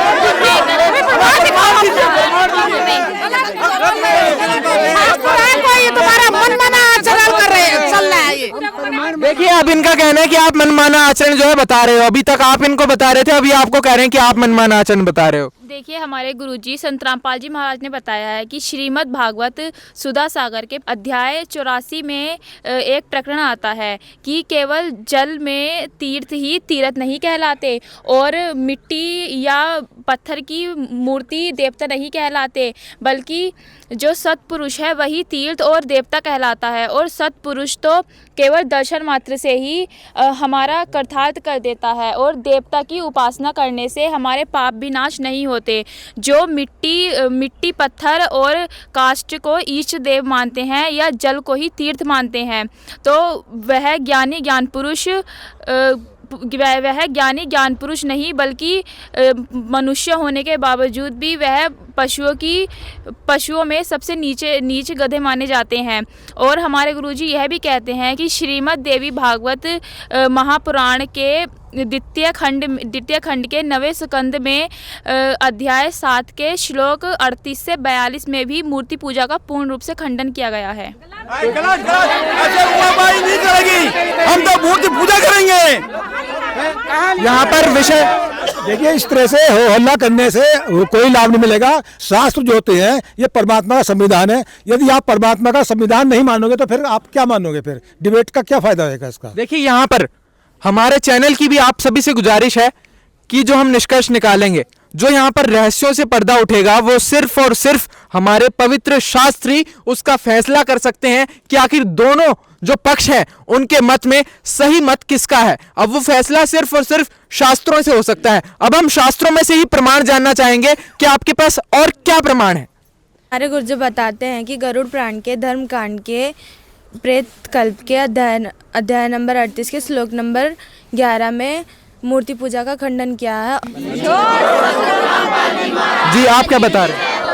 जैसे कि श्रीमद् भागवत प्रथम खंड 3 स्कंद में मूर्ति पूजा का पूर्ण रूप से खंडन किया गया। इतने सारे प्रमाण देने के बावजूद भी आप ये खुद ही तय कर सकते हो कि मूर्ति पूजा सही है या गलत। बंदी छोड़। तो यहाँ पर संत रामपाल जी के शिष्य बार बार जो है ढेरों प्रमाण प्रस्तुत कर रहे हैं। देखिए, मूर्ति पूजा के लिए पूर्ण परमात्मा कबीर साहब जी की वाणी है कि पत्थर पूजे हरि मिले तो मैं पूजू पहाड़, ताते तो चक्की भली पीस खाए संसार। तो देखिए, कबीर साहब ने भी मूर्ति पूजा का खंडन किया है कि अगर मूर्ति पूजा करने से ईश्वर मिलते तो मैं पहाड़ पूज लूँ, और उससे तो चक्की भली है जिसका पिसा हुआ संसार खाता है। फिर देखिए, मूर्ति पूजा करनी चाहिए या न करनी चाहिए। कबीर साहब की अगली वाणी है कि नौमन सूत उलझिया ऋषि रहे झकमार, और सतगुरु ऐसा सुलझा दे उलझे ना दूजी बार। तो देखिए, इस बात को भी कबीर साहब ने जो कहा है उसको संत रामपाल जी महाराज जी ने परिभाषित किया है कि भाई मूर्ति पूजा करनी चाहिए या नहीं करनी चाहिए। ठीक है जी, क्योंकि जो हमारे शास्त्रों में ये गुत्थी उलझी हुई थी कि ये शास्त्रों में लिखा हुआ था कि भैया मूर्ति पूजा करनी चाहिए या नहीं करनी चाहिए, संत रामपाल जी महाराज जी ने आज उसको डिफाइन करके दिया है कि भाई करनी चाहिए या नहीं करनी चाहिए। सतगुरु रामपाल जी। तो यहाँ पर संत रामपाल जी महाराज जी के समर्थक बार बार ढेरों प्रमाण दे रहे हैं। जैसे कि हमारी डिबेट का टाइटल था माँ दुर्गा के अनसुने राज। आज वो अनसुने राज हमारी इस खास पेशकश में खोले जा रहे हैं। आज सभी रहस्यों से पर्दा उठकर रहेगा। तो आइए अगले सवाल की ओर बढ़ते हैं। आज हम इतने प्रेम भाव से माता की पूजा करते हैं और ये मूर्ति पूजा के बारे में क्या क्या बोल रहे हैं, और ये कहते हैं कि ब्रह्मा विष्णु महेश से ऊपर की शक्ति है माता। अगर फिर कहने का मतलब ये है कि फिर माता ही तो सर्वोपरि हुई, माता ही तो सर्वोपरि हुई। संत रामपाल जी महाराज जी के शिष्यों से हम प्रमाण जानना चाहेंगे, क्योंकि प्रमाण के आधार पर ही जो है हम अपना फैसला कर सकते हैं कि दोनों मतों में से आखिर कौन सा पक्ष सही है और कौन सा पक्ष गलत है। शास्त्रों के आधार पर आज वो फैसला होकर रहेगा। जोगी सर ने प्रश्न किया अभी, उसका उत्तर है जो हमें संत रामपाल जी महाराज ने हमें सदग्रंथ खोल के दिखाए हैं, जिसमें देवी दुर्गा जी खुद अपनी पूजा करने के लिए मना कर रही हैं। उसी में संत रामपाल जी महाराज ने खोल के दिखाया है श्रीमद् देवी भागवत के 7वें स्कंद के अध्याय नंबर 36 के प्रश्न नंबर 562 और 63 में राजा हिमालयन को देवी दुर्गा जी ज्ञान देते हुए कह रही हैं, हे राजन, तू सभी बातों को छोड़कर केवल उस ब्रह्म की साधना कर जिससे तू ब्रह्मलोक को जाएगा, यानी तुझे ब्रह्मलोक की प्राप्ति होगी। यहाँ पे देवी दुर्गा जी ने खुद की पूजा करने के लिए नहीं कहा है, बल्कि अपने पति ब्रह्म की पूजा करने को कहा है। तो यहाँ पर फिर से संत रामपाल जी महाराज जी के समर्थकों ने प्रमाण दिया है, प्रमाणों के आधार पर ही जो है यहाँ पर फैसला होगा। ये तो झूठ बोल रहे हैं सर, माता की पूजा के बारे में ऐसा कह रहे हैं। ये माता की पूजा से मोक्ष होता है, मोक्ष जयकारा माता का। माता की पूजा से मोक्ष होता है। आप माता की पूजा पर सवाल आखिर कैसे उठा सकते हैं? देखिए सतगुरु संत रामपाल जी महाराज हमें और भी प्रमाण दिखाते हैं, जैसा कि देवी भागवत में पहला स्कंद पृष्ठ 50 में लिखा है कि देवी जी कहती हैं कि देखो, जन्मे हुए की मृत्यु और मरे हुए का जन्म होना बिल्कुल निश्चित है। भला ऐसी सिद्ध मर्यादा जगत में कैसे व्यर्थ की जा सकती है? अर्थात देवी अपने भक्तों को मोक्ष प्रदान नहीं कर सकती, यानी जन्म मृत्यु से मुक्त नहीं कर सकती। तो यहाँ पर संत रामपाल जी महाराज जी के समर्थक बार बार प्रमाण दिए जा रहे हैं। देखिए, ऐसा ही प्रमाण ज्ञान गुदड़ी नामक पुस्तक की पृष्ठ संख्या 23 पर है कि नारी की पूजा नहीं करनी चाहिए, और यह संकेत दुर्गा, प्रकृति और अन्य देवियों के लिए है कि नारी की पूजा नहीं करनी चाहिए, क्योंकि नारी ने ही सकल प्रपंच फैलाया है और वह परमात्मा यानी निर्वाण पुरुष ही है, जिसकी पूजा करने से हमें मोक्ष प्राप्त होगा, और वह परमात्मा पूर्ण परमात्मा कबीर साहब है। और इसका प्रमाण मैं आपको कबीर सागर में दिखा सकता हूँ कि नारी की पूजा नहीं करनी चाहिए। तो दर्शकों, आइए कबीर सागर से प्रमाण देखते हैं। देखिए, जैसे मैंने आपको बताया था कि हमारे शास्त्रों में नारी की पूजा करने के लिए निषेध है, ठीक है जी। उसी का प्रमाण परमात्मा दया से आपको कबीर सागर में दिखाने जा रहे हैं। तो ये आप देख लीजिए, ये कबीर सागर है, और यहाँ पर इसका जो है ये आप देख लीजिए। देखिए, इसके मुद्रक और प्रकाशक हैं खेमराज श्री कृष्णदास, ठीक है जी। और ये संत रामपाल जी महाराज जी के द्वारा लिखी हुई पुस्तक नहीं है, ठीक है, और शायद ये मुंबई से छपी हुई है। तो आइए आपको दिखाते हैं, जिससे हमारे डिबेट का हिस्सा है कि माँ दुर्गा के अनसुने राज, जो आज इस पुस्तक में खुलने जा रहे हैं कि नारी की पूजा नहीं करनी चाहिए। देखिए, ये देख लीजिए, यहाँ पे ये बोध सागर है, बोध सागर का ये आत्मबोध जो है चैप्टर है, और यहाँ का जो है ये इसका दोहा है कि पुरुष की सेवते पुरुष ही होत, नारी के सेवते नारी होई, पुरुष की सेवते परम पद पाइये, नारी के सेव नहीं मुक्ति कोई। और आगे लिखा है कि पुरुष परमात्मा देव निर्वाण है, नारी कृत प्रपंच सारा, गुणमयी कृत को त्याग रे बावरे, कहे कबीर जो होए पारा। तो ये यहाँ पर स्पष्ट किया गया है कि पुरुष की सेव से ही आप पुरुष यानी कि पूर्ण परमात्मा को प्राप्त हो सकते हो, नारी की सेव से यानी कि नारी की भक्ति से या नारी की पूजा से आपको मोक्ष नहीं मिलेगा, ठीक है। और आगे ये कहा गया कि पुरुष की सेवा करने से भी आप परम पद को पाइएगा, नारी की सेवा से आपकी मुक्ति नहीं होगी। तो आप देख लीजिए, यहाँ पर स्पष्ट लिखा है कि नारी की सेवा से आपकी मुक्ति नहीं होगी। और आज ये संत रामपाल जी महाराज जी ने जो अनसुने राज थे जो हमारे सदग्रंथों में छिपे हुए थे, आज संत रामपाल जी महाराज जी ने ये उजागर किए हैं, और इनसे एक ही निष्कर्ष निकला है कि माता दुर्गा की पूजा करने से मोक्ष नहीं मिल सकता, अर्थात माता दुर्गा की पूजा नहीं करनी चाहिए। और माता ने ब्रह्म की साधना के लिए क्यों कहा है, अपनी साधना के लिए क्यों नहीं कहा? तो इससे ये भी कहीं पता चलता है कि माता दुर्गा से सर्वोपरि ब्रह्म है। बंदी छोड़ सदगुरु रामपाल जी महाराज की जय हो। दर्शकों, एक बार फिर संत रामपाल महाराज के शिष्यों ने यहाँ पर यह प्रमाण दिया है कि माता दुर्गा स्वयं अपनी पूजा को करने के लिए मना कर रही हैं। ये भाई लोग क्या बोल रहे हैं? इन्होंने हमें काफी प्रमाण दिखाए, इनके प्रमाण, इनके दिए हुए प्रमाण हम अपने शास्त्रों से मिलान करेंगे। इन्होंने बताया कि माता दुर्गा से ऊपर एक और ब्रह्म है, क्या उस ब्रह्म की साधना क्या है? क्या माता दुर्गा से अलावा किसी दूसरे को नहीं जानते थे, सर्वोपरि हमारे लिए माता श्री थी। हमने माता जी की पूजा करते हैं, साल में 2 बार नराते आते हैं उन्हें। लेकिन ये बता रहे हैं कि इन्होंने प्रमाण बताया है कि दुर्गा किसी की पूजा के लिए कह रही है, लेकिन हमने आज तक उस ब्रह्म के बारे में, साधना के बारे में नहीं पता क्या उस साधना से उसका हमारा मोक्ष हो सकता है? जी हाँ, माता दुर्गा के भक्तों का ये कहना है कि हमने आज तक यही सुना है कि माता सर्वोपरि है, हमने आज तक ये नहीं सुना कि माता से ऊपर भी कोई ब्रह्म है। जी, माता ने जिस ब्रह्म के बारे में जानकारी दी है उस ब्रह्म से मोक्ष होने वाला नहीं है। हमारे सदगुरु रामपाल जी महाराज जी ने बताया हमें, गीता जी अध्याय 8 श्लोक 13 में बताया कि ओम इति एकाक्षरम ब्रह्म व्यवहारन माम अनुसुमरन यह प्रयाति तजन देहम शयाति परमाम गतिम। अर्थात माम ब्रह्म, मुझ ब्रह्म का केवल एक अक्षर ओम है, जो इसका सुमरण करता हुआ देह त्याग कर जाता है वह परम गति को प्राप्त होता है।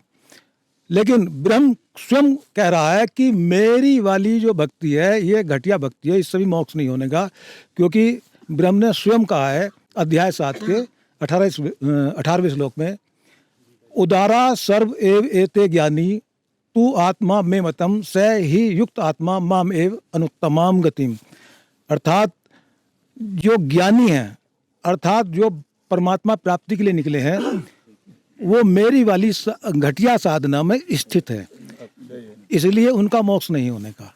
फिर अध्याय 8 श्लोक 16 में कहा है, आ ब्रह्म भुवनाथ लोका पुनरावृत्ति अर्जुन माम उपेते तू कौनते पुनर्जन्म न विदते। न विदते, जो यह नहीं जानते हे अर्जुन मुझको प्राप्त होकर भी पुनर्जन्म होता है, क्योंकि ब्रह्मलोक पर्यंत सब पुनरावृत्ति में है। पुनरावृत्ति का अर्थ होता है जो संसार में लौटकर वापस आते हैं, ऐसे। माता दुर्गा ने ब्रह्म साधना बताई है और ब्रह्म ने अपनी साधना भी अनुत्तम बताई है। अध्याय 18 श्लोक 62 में कहा है, तुम्हें शरणम गच्छ सर्वभावेन भारत तत्प्रसादात परम शांति स्थानम प्राप्स्यति शाश्वतम। हे अर्जुन, तू सर्वभाव से उस परमात्मा की ही शरण में जा, जिसकी कृपा से तुझे परम शांति तथा वह सनातन परमधाम प्राप्त होगा। गीता ज्ञानदाता स्वयं स्वीकार कर रहा है कि वो परमात्मा कोई और है, उसकी शरण में जा। देखिए, संत रामपाल जी महाराज जी के शिष्यों ने एक नहीं सैकड़ों प्रमाण गीता जी से बताए कि माता दुर्गा ने ब्रह्म की साधना बताई है और ब्रह्म ने अपनी साधना अनुत्तम बताई है। जय माता की। पहले तो ये माता की पूजा के बारे में बताते हैं, माता की पूजा के बाद बोलते हैं कोई ब्रह्म की पूजा करनी चाहिए। अब ब्रह्म की पूजा के बाद भी कोई कह रहे हैं कि ये कोई और ही बड़ा भगवान है। बड़े भगवान कौन है? तो आप ही बताइए, पूर्ण परमात्मा कौन है? जी, जैसा कि इनका सवाल था कि पूर्ण परमेश्वर कौन है, हमारे गुरुजी संत रामपाल जी महाराज अपने सत्संगों में वेदों और शास्त्रों के अनुसार बताते हैं कि पूर्ण परमेश्वर कौन है। उन्होंने गीता जी अध्याय 15 श्लोक 16 और 17 में 3 तरह के पुरुष बताए हैं। गीता जी अध्याय 15 श्लोक 16 में उन्होंने 2 तरह के पुरुष बताए हैं, क्षर और अक्षर। यह दोनों पुरुष नाशवान हैं और यह क्षर काल ब्रह्म है और अक्षर परब्रह्म है। इनके अंतर्गत जीवात्मा अविनाशी है। और इसी के आगे अध्याय 15 श्लोक 17 में परम अक्षर पुरुष हैं, जो कि उत्तम पुरुष तो अन्य परमात्मा इति उदाहृयते, यानी यह उत्तम पुरुष तो अन्य ही है जो तीनों लोकों में प्रवेश करके सबका धारण पोषण करता है। वह अविनाशी परमेश्वर परमात्मा है। यह अविनाशी परमेश्वर के विषय में हमारे वेदों में वर्णित किया गया है और वेद ही उस पूर्ण परमात्मा की महिमा बताते हैं। तो यहाँ पर इन्होंने कहा है कि वेद उस पूर्ण परमात्मा की महिमा गाते हैं।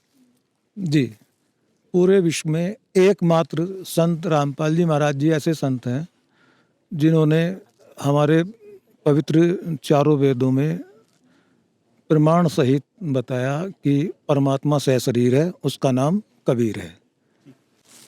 यजुर्वेद अध्याय 40 मंत्र 8 में स्पष्ट प्रमाण है कि वह पूर्ण परमात्मा अविनाशी है और उसका जन्म मृत्यु नहीं होता और माता पिता के सुख से उसकी काया नहीं बनी होती। शुक्रम अकायम सपर्यागात शुक्रम अकायम अवर्णम अस्नाविरम शुद्धम अपाविद्धम कबीर मनीषी परिभू शंभु याता तथ्यार्थान व्याधाता शास्त्रिभ्य समिभ्य। यजुर्वेद अध्याय 5 मंत्र 32 में स्पष्ट प्रमाण है, उसी असी कबीर अंगार्यसी बम्बार्यसी स्वर ज्योति ऋतदामासी। ऋग्वेद मंडल 9 सूक्त 82 मंत्र 1 और 2। ऋग्वेद मंडल 9 सूक्त 86 मंत्र 26 और 27। ऋग्वेद मंडल 9 सूक्त 96 मंत्र 16 से लेकर 20 तक। ऋग्वेद मंडल 9 सूक्त 20 मंत्र 1। अथर्ववेद कांड 4 अनुवाक 1 मंत्र 7 और अन्य जैसे श्रीमद् भगवद गीता अध्याय 8 श्लोक 9, उसमें भी प्रमाण है। कविम पुराणम अनुशासितारम अणु अणियांसम अनुसमरेत यह सर्वस्य दातारम। अचिंतनीय रूप आदित्य वर्णम तम से प्रस्तात।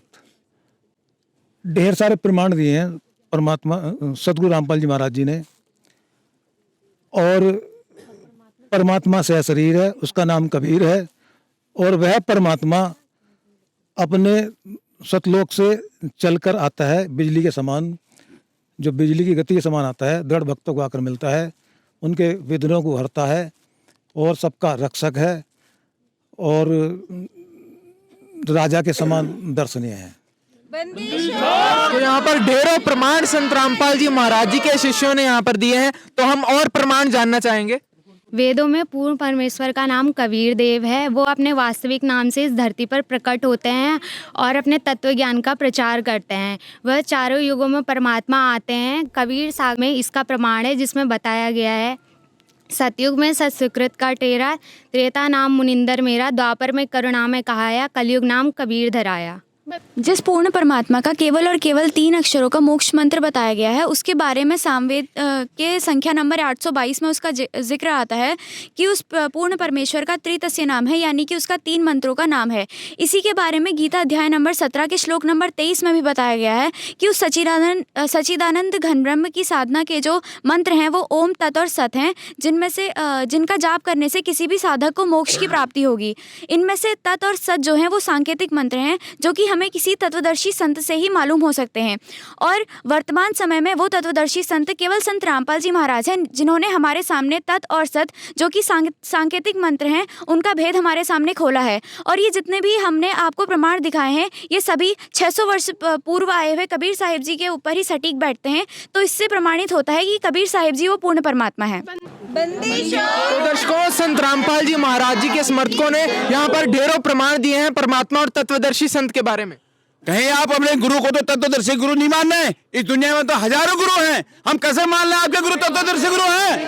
आखिर कैसे माने कि संत रामपाल जी ही तत्वदर्शी संत हैं? आखिर इसका क्या प्रमाण है आपके पास? आपकी बात सही है कि आप हमारे गुरु जी को तत्वदर्शी संत कैसे माने, क्योंकि आज के समय में अनेकों संत ऐसे हैं जो अपने नाम के आगे तत्वदर्शी संत लगाते हैं, परंतु हमारे शास्त्रों में तत्वदर्शी संत की पहचान बताई गई है।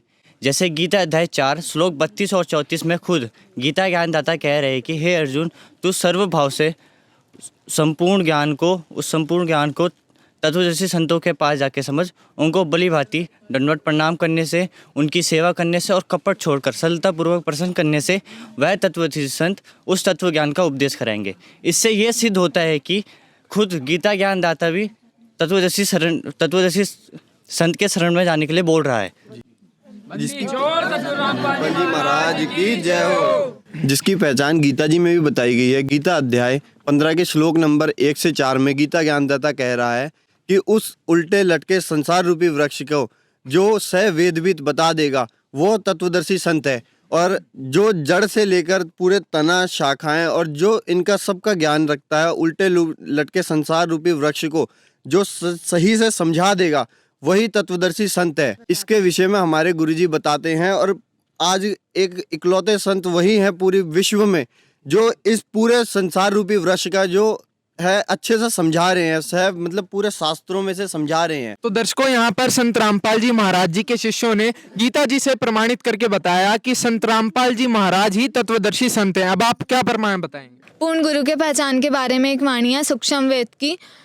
सतगुरु के लक्षण कहूँ, मधुरे बयान बिनोद, 4 वेद 6 शास्त्र क्या है 18 बोध।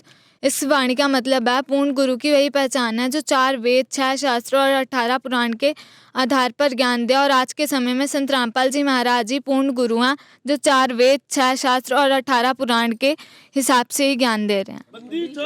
इसके अलावा श्रीमद् भागवत महापुराण में भी गुरु की महिमा का वर्णन करते हुए स्वयं देवी जी कह रहे हैं कि अगर शिव रुष्ट हो जाए तो तुम्हें गुरु बचा सकता है, परंतु गुरु के रुष्ट होने पर तुम्हें शिव जी नहीं बचा सकते। इसलिए हे पर्वतराज, अपने तन मन एवं वचन से सभी से समर्पित होकर उस एक अपने गुरु की को संतुष्ट करने में लगे रहो। इसके अलावा हमें बताया जाता है कि गुरुर् ब्रह्मा गुरुर् विष्णु गुरुर्देव महेश्वर गुरु साक्षात परम ब्रह्मा तस्मै श्री गुरुवे नमः। यानी कि गुरु ही ब्रह्मा है, गुरु ही विष्णु है एवं गुरु ही शिव है, गुरु ही साक्षात परम ब्रह्म का स्वरूप है और उन गुरु को मेरा नमन है। इससे हमें ये निष्कर्ष मिलता है कि अगर हमें तत्वदर्शी संत की तलाश हो जाती है तो हमें उसके द्वारा बताई गई हुई शास्त्र विधि अनुकूल साधना करनी चाहिए एवं उसके द्वारा दिए गए मंत्रों का जाप करना चाहिए, जिससे कि हम मोक्ष मार्ग में चल सकें एवं मोक्ष प्राप्ति कर सकें। और वर्तमान समय में संत रामपाल जी महाराज ही एक ऐसे तत्वदर्शी संत हैं जो कि हमें सभी शास्त्रों के अनुकूल भक्ति बताते हैं। सर, इसी के साथ और भी प्रमाण है, जैसे कि श्रीमद् देवी भागवत के 7वें स्कंद में बताया है कि गुरु जो है वो माता पिता से भी श्रेष्ठ है, क्योंकि माता पिता से प्राप्त जो जन्म होता है, जीवन होता है, वो नष्ट हो जाता है, लेकिन गुरु से प्राप्त जो ब्रह्म जन्म होता है वो कभी नष्ट नहीं होता। कबीर सागर के बोध सागर के अध्याय कभी जीव धर्म बोध में भी प्रमाण है, पूर्ण तत्वदर्शी संत की क्या पहचान है वो पूरा प्रमाण लिखित है। और ये जो वेद के अध्याय 19 के मंत्र 25 और 26 में कहा है, जो तत्वदर्शी संत है वह सभी धर्म ग्रंथों के गूढ़ रहस्य को उजागर करेगा, जो कि आज के वर्तमान के समय में केवल संत रामपाल जी महाराज ही सभी धर्म ग्रंथों के गूढ़ रहस्य को उजागर कर रहे हैं। इसी से प्रमाण होता है कि जो इस वक्त गुरु तत्वदर्शी संत है वो केवल संत रामपाल जी महाराज ही हैं। तो दर्शकों, यहाँ पर संत रामपाल जी महाराज के समर्थकों ने प्रमाण देकर बताया है कि संत रामपाल महाराज ही वो संत हैं। हम ही लोग ठीक निकले, ये लोग तो मानते ही नहीं है माता को। सही कह रहे हैं, बिल्कुल सही है। पूजा ही नहीं करते, तो माता को मानते ही नहीं, विरोध करते हैं। सही, कहीं ना कहीं आपका कहना है कि ये लोग जो है माता को मानते नहीं है, अपने गुरु को ही सर्वोपरि बता रहे हैं। तो दर्शकों, ये पॉइंट यहाँ पर निकल कर आया है कि इनका कहना है कि आप लोग जो है माता का विरोध करते हैं और अपने गुरु को ही सर्वोपरि बता रहे हैं। जी, जैसा कि इन्होंने बोला कि हम लोग माता जी को नहीं मानते हैं, ऐसा नहीं है, हम लोग भी माता जी को मानते हैं। आप लोग गलत बोल रहे हैं। हमारे गुरुजी संत रामपाल जी महाराज वेद शास्त्रों के अनुसार सत्संग में बताते हैं कि माता जी अपनी पूजा करने को मना कर रही है, और हमारे गुरुजी बताते हैं कि पूर्ण परमात्मा ही पूजनीय योग्य हैं, परंतु सभी देवी देवताएं हमारे लिए आदरणीय हैं, जिनका हमें सत्कार करना चाहिए। हम माता जी की साधना भी करते हैं, और हमारे गुरुजी माता जी व देवी देवताओं की भक्ति नहीं छुड़वाते, बल्कि उनकी वास्तविक साधना बताते हैं और कहते हैं कि सभी देवी देवताओं व माता जी का ऋण चुकाकर ही हम पूर्ण परमात्मा की शरण में जा सकते हैं। गुरुजी हमें प्रथम नाम दीक्षा में सभी देवी देवताओं के वास्तविक मंत्र देते हैं, जिसे वास्तविक गायत्री मंत्र कहते हैं, क्योंकि ये सभी देवी देवताएं मानव के स्थूल शरीर में निवास करते हैं। तो इससे यह सिद्ध होता है कि सभी देवी देवताओं की हम वास्तविक साधना कर रहे हैं, आप लोग तो उनका मनमाना आचरण कर रहे हैं। तो दर्शकों, संत रामपाल जी महाराज जी के समर्थकों का ये कहना है कि वो भी जो है माता के वास्तविक मंत्रों का जाप करते हैं। ये गायत्री मंत्र, कौन सी गायत्री मंत्र की बात कर रहे हैं? गायत्री मंत्र तो हम भी करते हैं। क्या जो हम मंत्र का जाप करते हैं वो सही नहीं है क्या? बताइए, जो मंत्र हम करते हैं वो सही नहीं है क्या? बात कर रहे हैं, हमें जवाब दीजिए। मानने को तैयार नहीं है। इन्होंने गायत्री मंत्र पर जो शंका व्यक्त की है, तो इनकी शंका का समाधान हम संत रामपाल जी महाराज द्वारा दिए ज्ञान से इस प्रकार करते हैं कि हमारे लोक में कई प्रकार के गायत्री मंत्र प्रचलित हैं। जो गायत्री मंत्र पर जिस गायत्री मंत्र पर इन्हें सबसे ज्यादा विश्वास होगा, वो गायत्री मंत्र का प्रमाण देवी भागवत महापुराण के स्कंद 11 प्रश्न नंबर 862 पर है, जिसमें गायत्री महिमा और पूजा विधि जो प्रसंग है उसमें यह बताया गया है कि 5 प्रणव वाली गायत्री का मंत्र जाप करना चाहिए, और उसी से जो है हमें लाभ मिलेगा। वो ब्रह्म गायत्री मंत्र जो है वो संत रामपाल जी महाराज हमें उनके मंत्र देते हैं। वो 5 प्रणव वाली गायत्री क्या है? जो हमारे स्थूल शरीर में कमलों में स्थित भगवान हैं, उन पंच देवों के जो मंत्र हैं, वो शास्त्र आधारित जो मंत्र हैं वो संत रामपाल जी महाराज देते हैं। वही 5 प्रणव वाली गायत्री मंत्र है, क्यों जिसको तुरिया गायत्री मंत्र कहा गया है। तो वो असली जो गायत्री मंत्र हैं पंच प्रधानों के लोकों को पार करके जब हम यहाँ से ऊपर जाएंगे, क्योंकि हमारे सदगुरु संत रामपाल जी महाराज जी ने बताया है कि यदि हमें तुरिया महल पर अर्थात सतलोक में जाना है तो पहले हमें यहाँ के पंच प्रधानों का उनके मंत्र जापों के माध्यम से ऋण चुकाना पड़ेगा, तभी हमें यहाँ से एनओसी मिलेगी और ऊपर हम ब्रह्मलोक और परब्रह्म के लोक में, उसके बाद पार ब्रह्म के लोक में पूर्ण मोक्ष प्रदान कर सकते हैं। तो वो वास्तविक गायत्री मंत्र है। जो गायत्री मंत्र जो अभी जिसका इन्होंने जिक्र किया, जिसको यहाँ पे कहते हैं कि जिसको बोलते भी गलत है, ओम भूर्भुवः स्वः तत्सवितुर्वरेण्यम वाला जो गायत्री मंत्र बोलते हैं, वो वास्तव में केवल यजुर्वेद अध्याय 36 का मंत्र संख्या 3 है और जिसके प्रारंभ में ओम नहीं लगा है वो भी गलत लगाया हुआ है। इसलिए अभी जो आपने गायत्री मंत्र के बारे में बात की कि हम भी तो गायत्री मंत्र का जाप करते हैं, वो वास्तविक गायत्री मंत्र नहीं है। वास्तविक ब्रह्म गायत्री मंत्र संत रामपाल जी महाराज जी ने सभी शास्त्रों को खोल करके आपके समक्ष रखा है। आपसे प्रार्थना है, आप माता जी के भगत हैं और आप अवश्य ही जो ये देवी भागवत महापुराण है इसका स्कंद 11 पृष्ठ नंबर 862 देखें। उसमें जो ब्रह्म गायत्री मंत्र है, वास्तविक मंत्र है, उसको बताया गया है और उस ग्रंथ को देख करके आपको अवश्य ही विश्वास हो जाएगा कि वास्तविक ब्रह्म गायत्री मंत्र केवल संत रामपाल जी महाराज जी के पास है, जो आपको शास्त्र प्रमाणित कर देंगे। तो इस गायत्री मंत्र के जाप की जो विधि है वो प्रतिदिन इसका कम से कम 108 बार जाप करना चाहिए और ये प्रमाण जो है इसमें है श्रीमद् देवी भागवत महापुराण में। और हमारे गुरुजी संत रामपाल जी महाराज 108 बार ही इसका जाप प्रतिदिन करवाते हैं।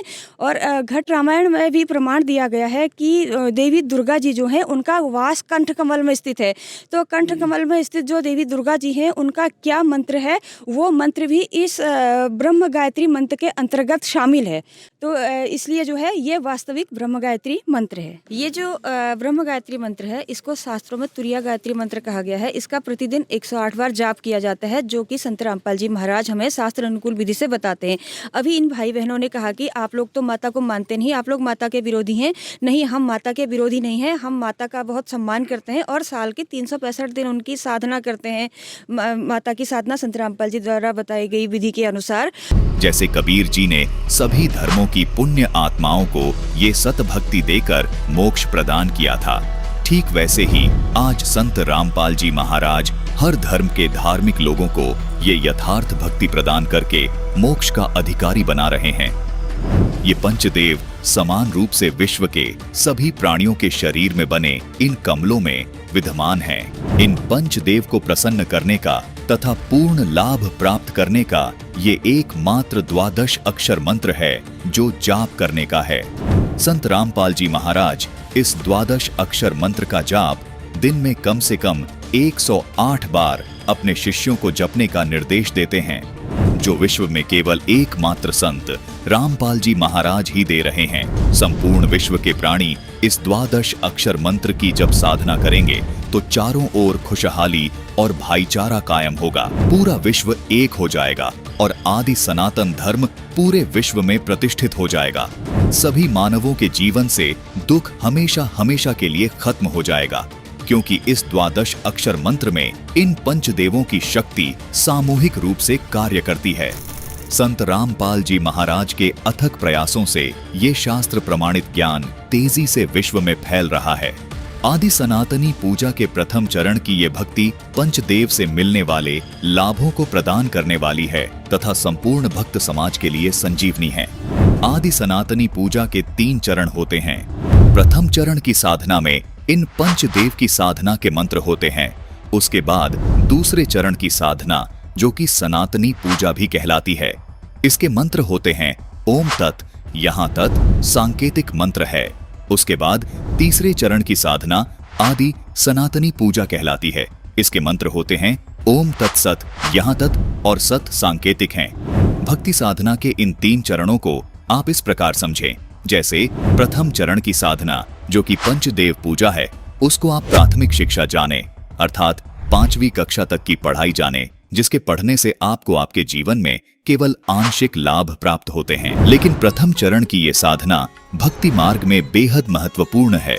जिस प्रकार 5वीं कक्षा तक की पढ़ाई पूरी किए बिना 10वीं 12वीं तक की पढ़ाई नहीं की जा सकती, इसी प्रकार प्रथम चरण की ये पंचदेव साधना किए बिना दूसरे व तीसरे चरण की साधना नहीं की जा सकती। दूसरे चरण की साधना जो कि सनातनी पूजा है, ये गीता अध्याय 15 के श्लोक 16 में बताए क्षर और अक्षर पुरुष की पूजा है। इसको आप उच्च शिक्षा अर्थात इसको आप 10वीं तक की कक्षा की पढ़ाई जाने, जो आपको प्राथमिक शिक्षा से कुछ ज्यादा लाभ देती है। तीसरे चरण की साधना जो कि आदि सनातनी पूजा है, गीता जी अध्याय 17 के श्लोक 23 में भी इसका वर्णन है। ये गीता अध्याय 8 के श्लोक 3 में बताए परम अक्षर ब्रह्म की पूजा है। इसको आप सर्वोच्च शिक्षा जाने, जो कि आपको सब सुख और लाभ प्राप्त करवाती है। दर्शकों, केवल संत रामपाल जी महाराज ही आध्यात्मिक मार्ग की भक्ति साधना इस प्रकार 3 चरण में पूरी करते हैं। तो इस प्रकार से जो है हमारा इनसे भी निवेदन है कि जो अभी प्रमाण हमने सब भाई बहनों को दिखाए हैं, अपने घर जाकर के शास्त्रों से मिलान करें और अधिक जानकारी के लिए ये संत रामपाल जी महाराज द्वारा लिखित पुस्तकें पढ़ सकते हैं। उनका सत्संग सुन के और शास्त्रों से प्रमाण मिला करके आगे की भक्ति साधना के बारे में निर्णय ले सकते हैं। तो दर्शकों, संत रामपाल जी महाराज जी के जो समर्थक हैं उन्होंने यहाँ पर ढेरों प्रमाण पेश किए हैं। तो अब आप लोगों का क्या कहना है? देखो, इन्होंने जो हमको इतने प्रमाण दिए हैं, हम इनके प्रमाणों से पूर्णतः संतुष्ट नहीं है। इनके प्रमाणों से हम मिलान करेंगे अपने शास्त्र से जाके, तब हमको संतोषजनक जवाब दे सकते हैं। शास्त्रों के साथ मिलान करेंगे, उसके बाद आगे की हम क्या करना है, क्या करना है, क्या नहीं करना है। बिल्कुल, हमारी आपसे भी गुजारिश है कि जो भी प्रमाण यहाँ पर इस डिबेट में पेश किए गए हैं, जैसे कि हमारी डिबेट का टाइटल है माँ दुर्गा के अनसुने राज, आज उन राजों से पर्दा उठ चुका है। हमारी आप सभी से गुजारिश है कि आप भी जो हमारे लाल कपड़ों में बंद आज तक जो शास्त्र पढ़े हुए थे, आज उनको खोलने का सही समय आ चुका है। सभी रहस्यों से पर्दा अब उठकर रहेगा। संत रामपाल महाराज के समर्थकों ने यहाँ पर जो भी प्रमाण बताए हैं, आप भी उनको जरूर जाकर क्रॉस चेक करें और निर्णय तक पहुंचें कि आखिर क्या सच्चाई है। यहाँ पर संत रामपाल जी के जो समर्थक हैं, उन्होंने हमें हजारों प्रमाण दिए। हम शास्त्रों का मिलान करेंगे, इसके बाद चिंतन करेंगे और उसके बाद फाइनल निर्णय लेंगे। देखिए, इस डिबेट में संत रामपाल जी महाराज के समर्थकों ने ढेरों प्रमाण पेश किए हैं जो माता दुर्गा के आज तक अनसुने राज बने हुए थे। रहस्यों से यहाँ पर पर्दा उठ चुका है। माता दुर्गा की उत्पत्ति कैसे हुई, माता दुर्गा से ऊपर पूर्ण भगवान कौन है, और भी नवरात्रि के व्रत करने चाहिए या नहीं, तो बहुत सारे अनसुलझे रहस्य जो आज तक छुपे हुए थे, उन सभी का महाखुलासा आज की हमारी इस बिग डिबेट में हो चुका है। ऐसी और खास डिबेट्स देखने के लिए जुड़े रहिए हमारे चैनल के साथ। धन्यवाद।